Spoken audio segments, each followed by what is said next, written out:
Bapak Ibu. Shalom. Sekali lagi, shalom. Nah, merdeka. Alah, baru sekitar 30 orang ini yang hadir 350 lebih. Merdeka. Wah, saya yang sebelah selatan dulu ya. Yang sebelah utara menengose. Merdeka. Wah, masuk. Sekarang sebelah utara. Mari kita lihat. Merdeka. Banter kono loh ya. Bersama-sama. 3 kali ya merdeka. 3 kali. 1, 2, 3. Merdeka. Merdeka. Merdeka. Ya, puji Tuhan. Hari ini adalah hari spesial karena Indonesia ulang tahun yang ke-80. Sudah tua kalau dinilai dari umur manusia. Tetapi dalam hal pembangunan, negara kita sedang bergerak menuju negara maju. Dan masih dalam sebuah topik menabur. Saya akan menyampaikan firman Tuhan pada hari ini dan kita akan melihat nanti kondisi Indonesia dan apa yang harus kita lakukan terhadap Indonesia yang hari-hari ini sedang terjadi. Judul khotbah saya adalah menabur doa. Nah, satu ayat kita baca bersama-sama. Satu ayat, ini ayat yang sangat pendek dan sangat terkenal. 1 Tesalonika pasal yang ke-5 ayat yang ke-17. Ayo kita baca bersama-sama. 1 Tesalonika 5 ayat yang ke-17. 1, 2, 3. Tetaplah berdoa. Cuma 2 kata. Ini salah satu ayat yang terpendek yang pernah dicatat oleh Alkitab. Nah, Bapak Ibu perlu tahu bahwa ayat ini tidak sesederhana tulisannya. Tetaplah berdoa, kayaknya simpel deh ya, kayaknya sederhana ya. Enggak, ternyata ini punya latar belakang yang sangat-sangat dalam. Pada waktu itu Rasul Paulus itu sedang memberitakan Injil di Tesalonika, di sebuah kota Tesalonika. Bukan kota yang terlalu besar, juga bukan kota yang kecil. Nah, ketika mereka sedang memberitakan Injil, banyak orang bertobat, banyak orang mengenal Yesus, banyak orang yang lahir baru dalam pelayanannya Rasul Paulus di kota tersebut. Tiba-tiba terjadi penganiayaan. Ada orang-orang yang tidak suka dengan orang Kristen dari golongan Yahudi dan dari golongan yang lain. Karena mereka berpindah kepercayaan menjadi agama Kristen atau memeluk sebagai pengikut Kristus. Orang-orang di sana banyak yang tidak suka.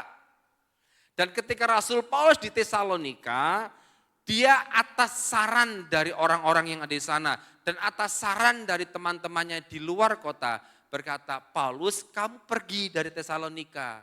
Loh, aku ini lagi ngerintis jemaat di sana. Gak apa-apa kamu pergi dulu aja. Akhirnya Rasul Paulus pergi dengan terpaksa dengan meninggalkan jemaat yang baru dirintisnya. Dan dia tahu bahwa jemaat itu sedang mengalami pertumbuhan iman. Tidak banyak orang yang memberitakan firman Allah di Tesalonika pada waktu itu. Makanya dia mengutus namanya Timotius. Timotius datang ke sana dan kemudian Timotius itu melaporkan kepada Paulus. Ini loh jemaat Tesalonika seperti ini. Nah seperti itu. Dan ketika Rasul Paulus tahu bahwa jemaat di Tesalonika itu sedang mengalami penganiayaan, Rasul Paulus menuliskan tetaplah berdoa. Nah begini, menabur doa itu berbeda konsepnya dengan menabur benih. Ketika seseorang itu menabur benih di ladang, itu menaburnya cuma 1 kali. Kemudian dia harus memeliharanya sedemikian rupa, merawatnya dengan baik, sampai bertumbuh dan berbuah pohon tersebut. Tapi menabur doa itu adalah sebuah pekerjaan yang terus menerus. Dalam terjemahan yang aslinya berkata, berdoalah terus menerus tanpa lalai. Slide-nya. Berdoalah terus menerus tanpa lalai. Ini terjemahan aslinya. Jadi gini, Rasul Paulus sedang mengajarkan jemaat di Tesalonika, sekalipun kamu sedang dianiaya, sekalipun kamu sedang dibenci, sekalipun kamu sedang menghadapi kenyataan yang tidak baik, tapi engkau harus menabur doa, terus berdoa, tetaplah berdoa, tabur doamu. Nah, ternyata hal yang serupa harus terjadi dalam kehidupan kita. Baik atau tidak baik keadaan kita, menabur doa itu bukanlah dilakukan hanya satu kali. Enggak. Tapi terus lakukan, terus lakukan, terus lakukan. Karena dalam terjemahan yang asli tadi saya bilang, itu artinya tetaplah berdoa atau berdoalah terus menerus tanpa lalai. Jadi ini sebuah konsep dalam tata bahasa Yunani itu yang bersifat dilakukan terus menerus, terus. Dan itulah yang kemudian saya menyebutnya sebagai menabur doa. Jadi apa yang paling penting dilakukan supaya kita menjadi orang-orang yang bisa menabur di dalam doa. Hal pertama yang perlu saudara tahu tentang menabur doa adalah continue atau dilakukan terus menerus. Saudara harus tahu kalau kadang-kadang begini, ketika saudara berdoa kepada Allah, itu tidak langsung hari ini kita doa, hari itu juga kemudian Tuhan jawab. Ada juga yang begitu. Tapi seberapa banyak saudara ngalami, sudah 1 bulan berdoa, nggak ada jawaban. Sudah 2 bulan berdoa, nggak ada jawaban. Sudah 3 bulan berdoa, 4 bulan bahkan mungkin 1 tahun berdoa untuk satu hal, itu belum ada jawaban. Dan ketika kita merasa, aku ini loh, berulang-ulang kali berdoa, berulang-ulang kali sembahyang kepada Tuhan, dan ternyata belum dijawab, aku ini merasa sudah menabur doa dengan sungguh-sungguh berulang kali, dan ternyata belum dijawab, kemudian kita berhenti tengah jalan. Dan saudara tahu, bahwa setiap doa yang saudara naikkan di hadapan Allah, itu seperti magnet yang mendatangkan sesuatu yang berasal dari Allah semakin mendekat, semakin mendekat, semakin mendekat. Bayangkan ketika sebetulnya Allah itu sedang memberikan kepadamu lebih baik dari apa yang saudara minta, tapi saudara berhenti berdoa, maka berhenti juga berkat itu. Paling mudah itu mengawali segala sesuatu. Ayo doa, ayo berdoa bersama, ayo berdoa pribadi, doa. Ayo kita harus tabur doa untuk keluarga kita tabur doa untuk anak-anak kita tabur buat istri kita tabur doa untuk suami kita, untuk pekerjaan kita. Ayo awalnya semangat, seminggu berdoa terus, sebulan berdoa terus, tapi terusnya lama-lama bosan dan akhirnya berhenti di tengah jalan. Yang akhirnya kita tahu bahwa ternyata kita tidak konsisten atau tidak terus-menerus atau lalai melakukan. Jadi tetaplah berdoa itu dilakukan hanya di depan saja. Pertanyaan saya begini. Kenapa orang-orang itu tidak konsisten atau tidak continue dalam berdoa? 1-2 kali, 1-2 bulan, habis itu berhenti. Penyebabnya apa sih?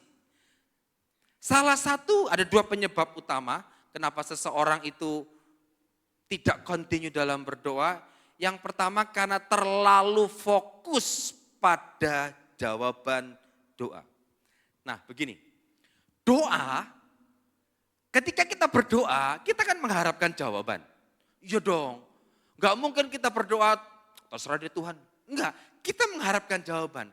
Tetapi fokus kita itu kepada jawabannya.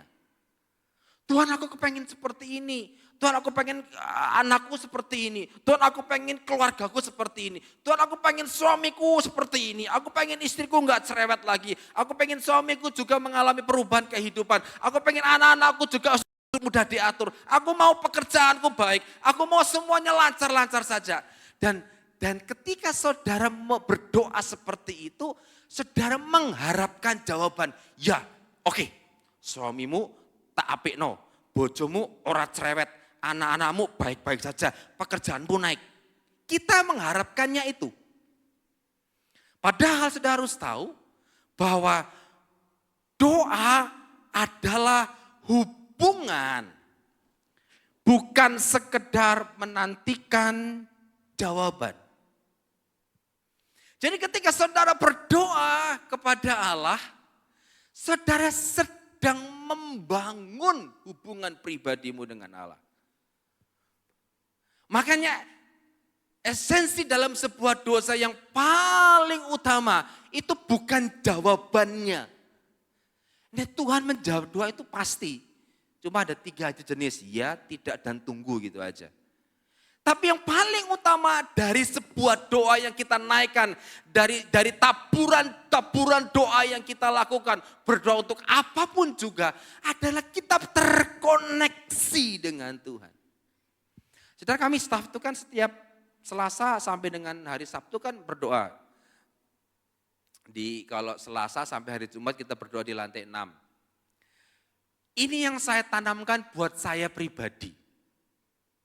Ketika saya berdoa di atas dengan teman-teman staf dan Ibu Gembala di sana, saya ini sedang tiap hari itu membangun koneksi dengan Allah. Membangun hubungan dengan Tuhan. Dan ketika saya sedang membangun hubungan dengan Tuhan dalam doa dan pujian penyembahan, maka dalam mindset dan hati saya gini, Tuhan, Engkau adalah segalanya. Aku tuh enggak bisa tanpa Engkau. Aku perlu urapanmu, aku perlu kemampuanmu, aku perlu hikmatmu. Aku juga pengen jadi orang pintar, Tuhan. Beri aku kepintaran dan aku ngecas dengan Engkau. Engkau sumbernya. Beri aku kekuatan, beri aku kemampuan dan lain sebagainya. Intinya ketika saya berdoa di atas, saya sedang mendekatkan diri kepada Tuhan. Dan ketika kita mendekatkan diri, hubungan kita dengan Tuhan, maka ketika kita berdoa, maka doa-doa kita bukan doa-doa yang begitu saja.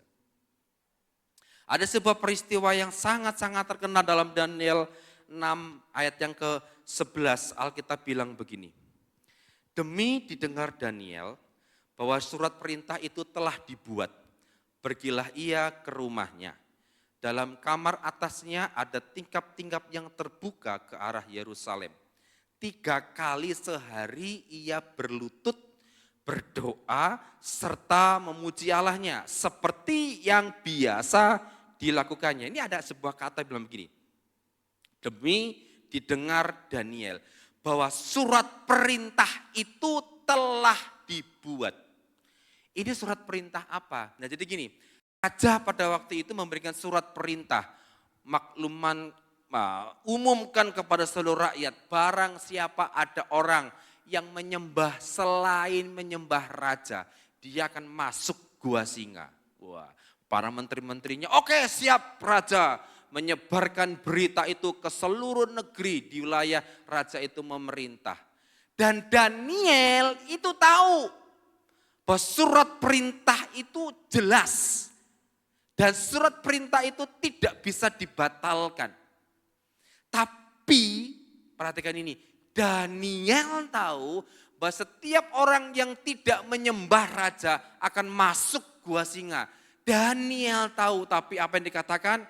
3 kali sehari ia berlutut berdoa serta memuji Allah. Pertanyaan saya begini, apakah Daniel tidak tahu resikonya akan masuk ke gua singa? Tahu banget. Apakah Daniel enggak takut nanti ketika masuk dalam gua singa itu akan dimakan? Apakah Daniel tahu nanti di gua singa dia baik-baik saja? Kan dia tidak tahu. Tapi kenapa Daniel tetap memilih berdoa? Dia coba ini ya, seperti yang biasa dilakukannya. Jadi sebelum ada surat perintah, dia biasa melakukannya. Bayangkan, berarti doa itu mempunyai sebuah hubungan yang dekat, bukan sekedar jawaban. Jadi ketika saudara menabur doa, contoh berdoa buat pekerjaan, Tuhan berkati pekerjaanku Tuhan, aku hari ini melihat tokoku, usahaku, pekerjaanku kok mandek stagnan.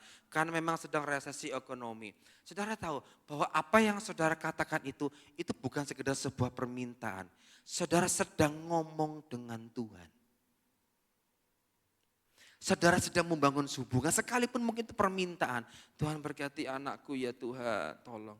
Tapi itu lebih dari sekedar jawablah doaku, enggak. Saudara sedang ngomong dengan raja di atas segala raja. Jadi kalau doa tidak continue, itu karena fokusnya kepada jawaban saja. Hari ini dirubah. Mau dijawab, enggak dijawab. Aku mau terus menabur dalam doa. Buat anak-anakku, buat gerejaku, buat suamiku, buat apapun, buat bisnisku dan buat semuanya. Masalah jawaban itu terakhir. Yang penting aku berdoa, dan berdoa. Satu kisah lagi. Daniel pasal yang ketiga ayat yang ke-18. Alkitab bilang gini, tetapi seandainya tidak, hendaklah tuanku mengetahui ya raja, bahwa kami tidak akan memuja dewa tuanku dan tidak akan menyembah patung emas yang tuanku dirikan itu. Saya kasih tanda, tetapi seandainya tidak. Ini ceritanya Sadrah, Mesah, dan Abednego sama juga disuruh menyembah patung emas. Disuruh nyembah. Mereka tidak mau. Diancam, kalau kamu tidak mau saya masukkan ke dapur berapi. Mereka bilang begini, enggak apa-apa. Seandainya tidak, Allahku akan menolong aku. Mereka bilang begitu. Tapi seandainya tidak, hendaklah Tuanku ketahui ya Raja bahwa kami tidak akan memeja dewa Tuanku. Jadi dalam konsepnya Sadrah, Mesah, Abednego begini, aku rajin berdoa, aku mau tetap berdoa kepada Tuhan, aku mau tetap menyembah kepada Tuhan. Dan ketika aku ditangkap karena aku berhenti, karena aku ditangkap karena aku menyembah Tuhan, aku ditangkap karena aku berdoa kepada Allah yang benar. Enggak apa-apa, Tuhan akan tolong saya. Mereka bilang begitu. Tapi seandainya Tuhan tidak menolong pun enggak masalah. Jadi konsep pikiran Sadrah, Mesah, Abednego, dan Daniel itu doa itu bukan jawab. Yang penting bukan jawabannya. Yang penting ngobrolnya loh, hubungannya dengan Tuhan. Itu yang paling penting. Jadi ketika kita berdoa, jangan berfokus kepada jawaban, tetapi berfokuslah dari dalam sebuah hubungan yang semakin intim dengan Tuhan. Doakan terus keluargamu, doakan terus pekerjaanmu, doakan terus pelayananmu, doakan terus apapun yang saudara sedang ingin saudara lakukan. Doakan terus sekalipun mungkin belum ada jawaban. Ingat, continue, terus menerus, tabur doa, tabur doa, tabur doa, tabur doa untuk apapun juga. Jangan mikir nanti, yang penting saudara lakukan terus. Aku kesel Pak, sembahyang terus. Aku sudah capek Pak berdoa terus, tapi orang yang saya doakan, pekerjaan yang aku doakan, tidak ada perubahannya. Saya mau katakan kepada saudara ini, terus berdoa, terus. Karena doa bukan sekedar jawaban. Doa itu adalah sebuah hubungan dengan Tuhan. Dan ketika saudara terus menabur doa untuk keluargamu, untuk apapun juga, saudara sedang mendekatkan diri kepada Allah. Saya sudah pernah bilang dan sering bilang juga, bahwa kita akan dekat dengan siapa kita sering berbicara. Saya ulangi, kita akan dekat dengan siapa kita sering bicara. Kalau saudara sering bicara, suami istri sering ngobrol, suami istri sering bicara, maka akan otomatis dekat. Kalau saudara punya anak, anakmu punya teman, punya soulmate, mereka sering bicara melalui WA, melalui telepon, sering ngumpul bareng, maka mereka menjadi sahabat. sama dengan Tuhan. Ketika saudara sering bicara dengan Tuhan, maka saudara akan dekat dengan Tuhan. Dan itu adalah tujuan dari doa. Jadi jangan pernah berhenti berdoa. Sekalipun mungkin hari ini saudara belum nampak atau belum menerima jawabannya. Karena yang paling penting dari doa adalah hubungan. Dari tadi gak ada yang bilang amin, tak ngomong dewe, amin.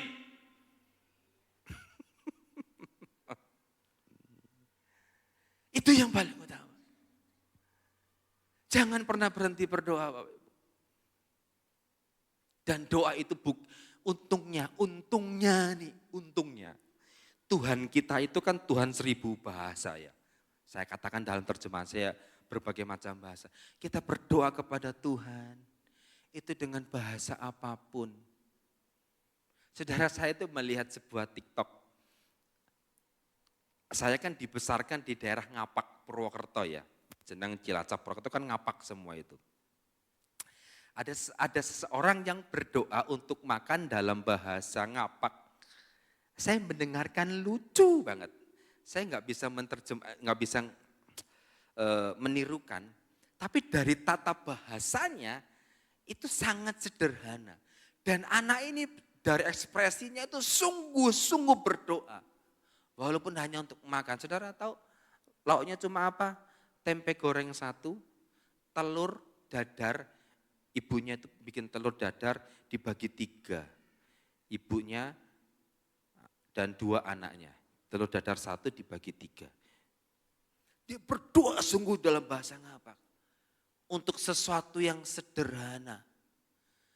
Saya awalnya guyu dengan tata bahasanya. Tapi aku yang dulu awakku dewe. Biyen aku ya kayak ngono paling ya.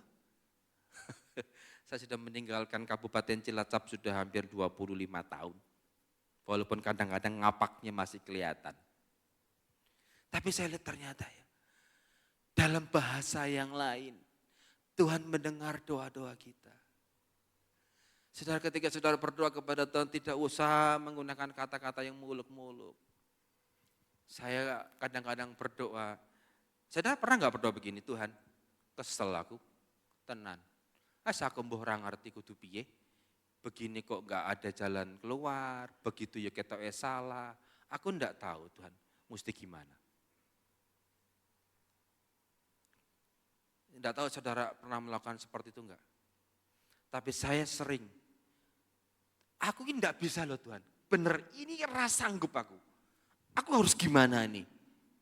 Nah, kata-kata yang keluar dengan kalimat yang sederhana. Kehidupan sehari-hari, apakah itu, oh Bapak tidak menghormati Tuhan? Oh salah.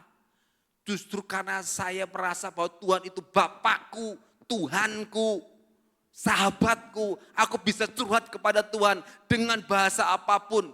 Yang saya merasa dekat dengan Allah. Karena tujuan dari saya berdoa bukan sekedar jawaban. Tapi hubungan yang semakin dekat dengan Tuhan. Alasan kedua kenapa seseorang itu tidak kontinu dalam berdoa. Tadi karena berorientasi kepada hasil. Yang kedua adalah memaksa jawaban doa sesuai dengan keinginan kita. Gini, tadi saya sudah bilang, ketika kita mengungkapkan sesuatu kepada Allah, berdoa kepada Tuhan, Tuhan ingin menjawabnya, jawabannya seperti yang kita mau. Tapi mari kita lihat kenyataannya di lapangan. Waktu Daniel tahu surat perintah itu telah turun dan dia tetap berdoa. Apakah Daniel itu tahu resikonya masuk gua singa? Tahu banget. Apakah kemudian Daniel diluputkan Tuhan dari gua singa? Tidak. Dia tetap masuk gua singa. Apakah Sadrak, Mesak, Abednego diluputkan dari dapur perapi? Tidak. Mereka tetap masuk dapur perapian. Walaupun mereka sudah berdoa. Kan keinginan kita manusia ya Tuhan, jauhkan dari kecelakaan Tuhan. Jauhkan dari sakit Tuhan, jauhkan dari bangkrut, jauhkan Tuhan. Tapi dilalah, ternyata hal itu saudara jalani. Sama seperti Daniel, Sadrah, Mesak, Abednego. Mereka harus tetap masuk gua singa. Mereka harus tetap masuk di dapur perapian. Tapi coba lihat endingnya, coba lihat akhirnya. Ketika mereka berada di gua singa, ketika mereka berada di dapur perapian, apakah Allah meninggalkan? Tidak sama sekali. Kenyataan pengennya dia itu lepas, nggak masuk dari dua tempat yang berbahaya ini. Tapi kalaupun masuk ke situ, bukan berarti Tuhan itu tutup mata. Enggak, buktinya Daniel bisa tidur dengan selimut yang hangat. Saya membayangkan itu singa tiduran, Daniel turu anget ning pundake. Bahkan mungkin dikeloni mbek singa ngono. Dan saya berpikir begini, ketika Sadrak, Mesek, Abednego itu kan 7 kali dipanaskan 7 kali. Ketika mereka masuk ke dalam situ, enggak keringetan blas. Karena Alkitab bilang begini, kepalanya tidak ada yang berbau hangus. Jadi enggak keringetan blas. Malah jalan-jalan, delokin dengan malaikat, dengan Tuhan tentunya di situ. Ada orang yang memaksakan, Tuhan aku pengen ku ngini loh. Dengar dong doaku, aku bolak-balik sembahyang. Aku sudah menabur doa untuk istriku, untuk semuanya. Tapi kok enggak seperti kenyataan. Nah, rencana Tuhan itu rencana yang berbeda dalam kehidupan kita. Saudara tahu, Rasul Paulus pernah mengalami hal ini. Dalam 2 Korintus pasal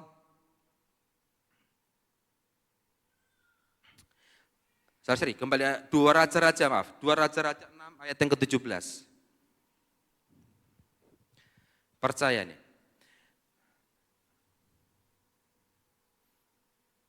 Sorry Bu. Sebelumnya. Kita buka 2 Korintus 12 ayat yang ke-7 sampai dengan 9. 2 Korintus 12 ayat 7 sampai 9. Ini kenyataan yang sangat kita mungkin pernah alami. 2 Korintus pasal yang ke-12 ayat yang ke-7, 8 dan 9. Dan supaya aku jangan meninggikan diri karena penyataan-penyataan yang luar biasa itu, maka aku diberi suatu duri dalam dagingku, yaitu seorang utusan iblis untuk menggocok aku supaya aku jangan meninggikan diri. Ayat yang ke-8, perhatikan ini. Tentang hal itu. Tentang hal apa? Duri dalam daging itu. Sudah 3 kali aku berseru kepada Tuhan. Supaya utusan iblis itu mundur daripadaku. Ayat 9, tetapi jawab Tuhan kepadaku, cukuplah kasih karuniaku bagimu. Sebab justru dalam kelemahanlah kuasaku menjadi sempurna. Sebab itu terlebih suka aku bermegah atas kelemahanku, supaya kuasa Kristus turun menaungi aku. Rasul Paulus minta, Tuhan nek iso ini utusan iblis duri dalam daging. Itu dicabut, tolong. 3 kali dia berdoa. Tapi Tuhan bilang cukup ya. Artinya cukup apa? Enggak ya. Kamu tetap ada dalam duri dalam daging. Duri dalam dagingmu tetap ada dalam hidupmu, dalam tubuhmu.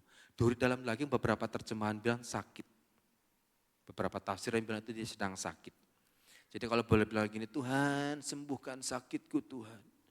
Tuhan sembuhkan sakitku Tuhan. Tapi Tuhan bilang gini, enggak, kamu tetap sakit. Kira-kira kalau saudara berdoa dan Tuhan jawab begitu, piye jal? Tuhan, tolong keadaanku nih, aku butuh pertolongan. Tolong aku, tolong keluarga aku belum mikirkan banyak hal, tapi ini yang penting ini loh Tuhan. Enggak, kamu harus tetap hadapi seperti itu. Lepaskan aku dari ini Tuhan, aku enggak bisa. Enggak, kamu harus tetap hadapi. Dan itu membuat Rasul Paulus sadar tentang dirinya. Dia sudah berdoa, minta supaya diusir. Tapi Tuhan bilang tidak. Dan dia tidak memaksakan keinginannya kepada Allah.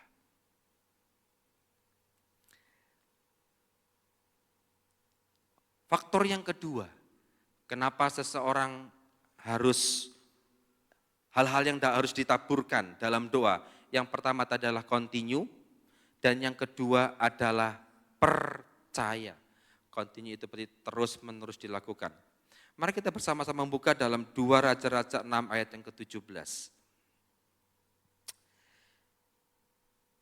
Lalu berdoalah Elisa, ya Tuhan, bukalah kiranya matanya supaya ia melihat bahwa Tuhan membuka mata, maka Tuhan membuka mata bujang itu sehingga ia melihat tampaklah gunung itu penuh dengan kuda dan kereta berapi sekeliling Elisa. Ini ceritanya begini, Elisa itu membantu Israel. Israel itu diserang negara Aram, bangsa Aram. Bangsa Aram itu punya strategi, kamu pergi ke sana, cegat orang-orang Israel. Lah Elisa tuh tahu, ngomong sama nama Raja Israel. Hei Raja Israel, kamu jangan pergi ke sana. Loh kenapa? Ada bangsa Aram mencegat kamu. Setiap strategi bangsa Aram, Elisa tuh tahu loh. Itu hikmat Tuhan luar biasa. Jadi bukan cuma 1 atau 2 kali, setiap kali mereka punya rencana, Elisa bisa tahu. Kemudian Raja Aram itu bilangnya, siapa sih yang jadi pengkhianat? Kok Israel bisa tahu rencana kita? Istilahnya begitu dalam bahasa saya. Kemudian ada orang-orang yang berkata, bukan pengkhianat, tapi ada seorang nabi atau pelihat namanya Elisa. Loh, kenapa dia tuh bisa tahu apa rencana Tuanku Raja? Di manakah dia? Di Dotan. Mari kita pergi ke sana. Maka orang-orang Aram membawa banyak sekali tentara. Jumlahnya tidak disebutkan, tapi banyak sekali tentara. Dan ketika pagi hari, bujangnya ini bangun dari tidur, buka jendela atau buka pintu rumahnya. Dia kaget. Tuanku Raja, kita dikepung oleh tentara bangsa Aram. Elia bilang begini, sabar bro, tenang bro, tenang bro. Gimana bisa tenang? Itu loh tentara Aram mau membunuh kita. Kemudian berdoalah Elisa. Bukalah kiranya matanya supaya ia melihat. Maka Tuhan membuka mata bujang itu sehingga ia melihat tampaklah gunung itu penuh dengan kuda dan kereta berapi sekeliling Elisa. Jadi begini, ternyata kenapa Elisa itu punya ketenangan dalam menghadapi permasalahan? Karena dia tuh sudah berdoa bahwa perlindungan Tuhan itu nyata dalam kehidupan mereka. Jadi ketika saudara berdoa kepada Allah, continue, jangan memaksakan ganda. Berikutnya gini, percaya saja. Walaupun kenyataannya yang kita doakan itu tidak mengalami perubahan. Walaupun kenyataan yang kita doakan itu enggak ada sama sekali perubahan. Terus lakukan dan percaya saja. Sebab dalam kenyataan rohani bisa saja Allah sudah menyiapkan sesuatu yang lebih hebat. Lebih luar biasa buat kita yang percaya kepadanya. Elisa percaya. Jadi ketika menghadapi raja-raja, menghadapi tentara-tentara Aram, dia tenang-tenang aja. Karena dia percaya mata rohaninya itu bisa melihat bahwa Tuhan itu sangat-sangat dahsyat. Coba lihat nih, ternyata begini, orang-orang yang orang-orang yang berdoa, dia tuh sedang berhubungan intim dengan Allah. Jika menghadapi persoalan yang dia sedang hadapi, dia bisa melihat mata rohaninya. Bukan kepada masalah yang ada di depannya. Bukan terhadap orang-orang yang di dekatnya yang mencemooh, yang membuli, meremehkan, tidak. Tapi matanya melihat kepada Allah bahwa Tuhan sedang bekerja buat orang itu. Percaya saja. Pak, saya sudah, tapi belum ada tanda-tanda perubahan. Saya beritahu, semakin orang itu menjahati saudara, semakin saudara mendoakan orang itu, dan orang itu semakin jahat kepada saudara, berarti sebentar lagi orang itu bertobat. Itu beberapa kali orang bilang, dia tak doain Pak, orang apa malah semakin jahat. Semakin jahat Pak. Justru di puncak kejahatannya dia bertobat. Asalkan saudara terus percaya. Itu terjadi. Nah, ada sebuah peristiwa yang sangat menarik dalam 2 Korintus pasal yang 4 ayat yang ke-17. Rasul Paulus bilang begini, sebab penderitaan ringan yang sekarang ini mengerjakan bagi kami kemuliaan kekal yang melebihi segala-galanya. Jauh lebih besar daripada penderitaan kami. Ada kata penderitaan ringan. Penderitaan ringan saya kasih tanda bold. Penderitaan ringan. Saya akan tunjukkan kepada saudara seberapa ringan penderitaannya Paulus. Yuk kita buka bersama-sama dalam 2 Korintus pasal yang ke-11 ayat 23 sampai dengan ayat yang ke-29. Multimedia bisa tolong tampilkan ayat-ayatnya. 2 Korintus pasal yang ke-11 ayat yang ke-23 mulai. Apakah mereka pelayan Kristus? Aku berkata seperti orang gila, aku lebih lagi. Aku lebih banyak berjeri lelah, lebih sering di dalam penjara. Lebih sering di dalam penjara. Didera itu disiksa, di luar batas. Kerap kali dalam bahaya maut, mau mati beberapa kali. 5 kali aku disesah orang Yahudi, setiap kali 40 kurang 1 pukulan. Oke, kita hitung-hitungan. 40 kurang 1 pukulan berarti 39. 39 itu kali 5 berapa? Disesah itu dicambuk Bapak Ibu. Berapa luka dalam tubuhnya? 25, 3 kali aku didera, 1 kali aku dilempari batu. Dilempari batu. Dalam sejarah Israel, orang yang melempar batu itu bukan kerikil, itu minimal sakmene. 3 kali mengalami karam kapal yang meledos. Sehari semalam aku terkatung-katung di tengah laut. Siapa yang pernah kapalnya tenggelam tengah laut dan selamat? Paulus mengalami. Dalam perjalananku aku sering diancam bahaya banjir, bahaya penyamun, bahaya dari pihak orang-orang Yahudi dan dari pihak orang-orang bukan Yahudi. Bahaya di kota bahaya, di padang gurun bahaya, di tengah laut bahaya, bahaya juga dari pihak saudara-saudara palsu. Aku banyak berjerih lelah dan bekerja berat, enggak main-main. Kerap kali aku tidak tidur, kurang tidur Bapak Ibu. Aku lapar dan dahaga, bukan karena gak bisa makan. Lapar dahaga karena memang gak ada. Rasul Paulus itu seperti itu. Kerap kali aku berpuasa, kedinginan dan tanpa pakaian. Dan dengan tidak menyebut banyak hal-hal lain lagi. Urusanku sehari-hari ialah untuk memelihara semua jemaat. Begini, kenapa tadi ayat yang pertama, penderitaan ringan yang aku hadapi. Loh kayak gitu kok di penderitaan ringan. Kalau saudara jadi Paulus, murtad mungkin. Saya mikir loh, kalau saya jadi Paulus, mungkin gak sekuat dia penderitaannya. Tapi semua penderitaan yang tadi saya sebutkan, dia menyebutkan penderitaan ringan yang saat ini aku alami. Kok iso? Kok bisa? Jawabannya cuma satu. Karena Rasul Paulus percaya bahwa kehidupan setelah kematian dia memperoleh mahkota. Itu tertuang di dalam kitab Tesalonika. Timotius, saat kematianku sudah dekat, tersedia bagiku mahkota kebenaran. Dia percaya sekalipun aku saat ini menderita, tapi aku percaya di atas penderitaanku ada kemuliaan kekal yang Allah sediakan baginya.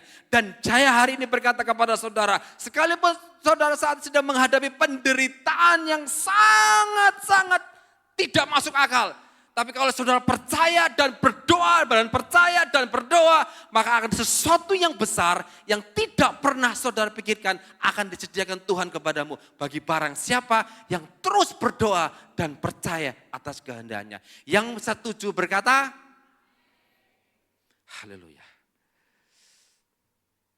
Kenyataan fakta itu berbeda dengan kenyataan rohani.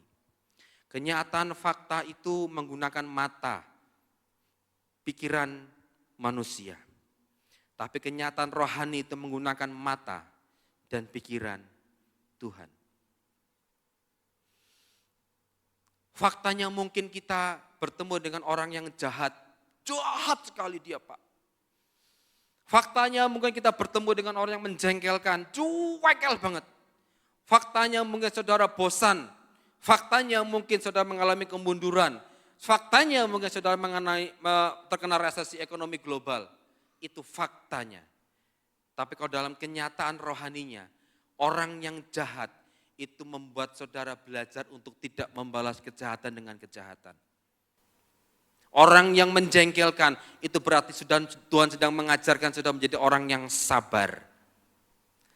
Orang yang mengalami kebosanan berarti Tuhan sedang mengajarkan saudara untuk hidup lebih kreatif.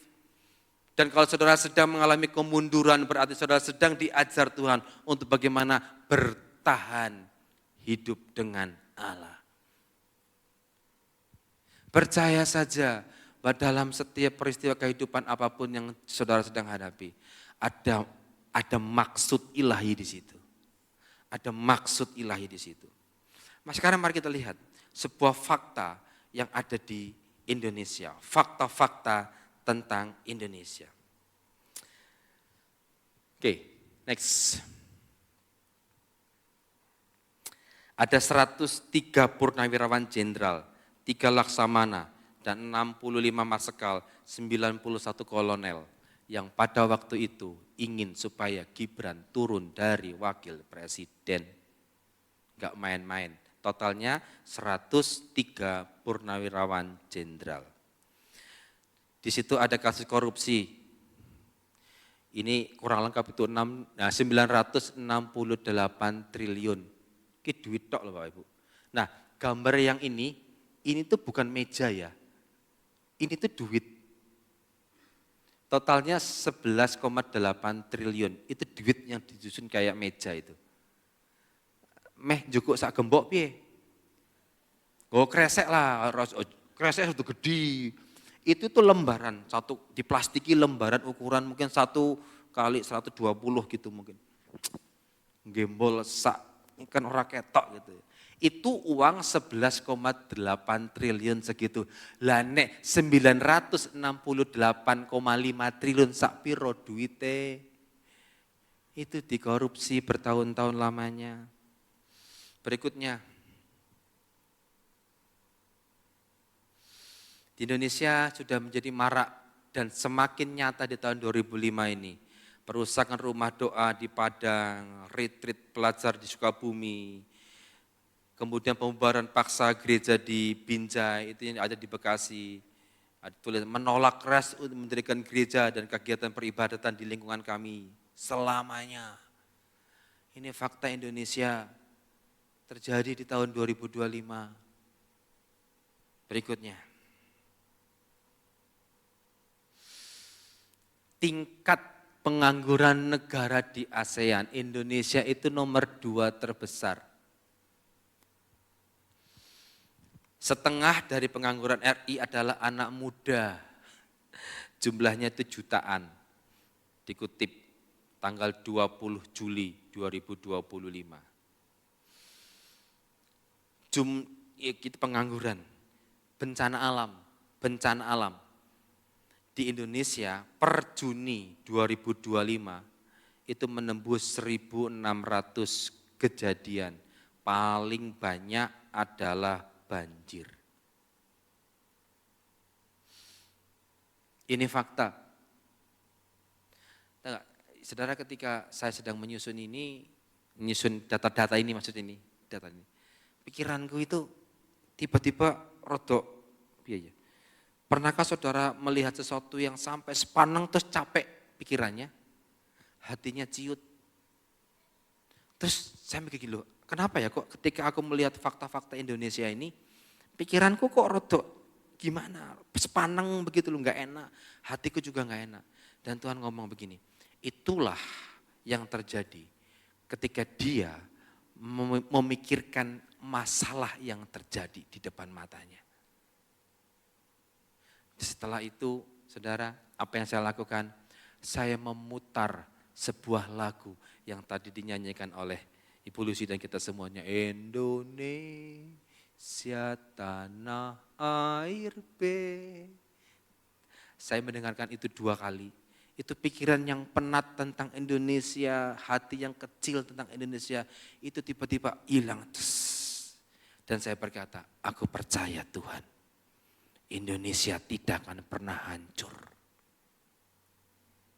Tahun ini Freeport itu untung bersihnya 550 triliun. 55 triliun tahun ini aja. Tapi dia sudah ada di Indonesia sudah lebih dari 53 tahun. Artinya apa? Kekayaan negara kita diambil oleh negara orang. Pertanyaan saya, apakah Indonesia bangkrut? Tidak. Belum nikelnya, belum batu baranya, belum sawitnya. Negara-negara lain mengambil dari Indonesia. Pertanyaan saya, apakah Indonesia ambruk? Tidak. Indonesia akan tetap menjadi bangsa yang besar. Indonesia akan tetap menjadi negara yang maju. Indonesia akan menjadi tempat negara di mana semua melihat ke depan. Bahkan Amerika itu sedang melihat Indonesia. Karena apa?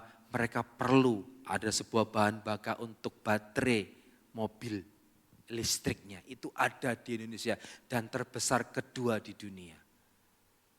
Kita punya bangsa yang besar sekalipun kenyataannya seperti yang tadi saya katakan. Tapi kalau saudara percaya bahwa perekonomian bangsa ini akan semakin naik. Amin. Saudara harus percaya, percaya, dan percaya. Sekalipun kenyataan mungkin tidak seperti yang diharapkan, tapi percayalah Tuhan akan memberi yang terbaik. Bahkan lebih baik dari apa yang saudara pikirkan dan doakan.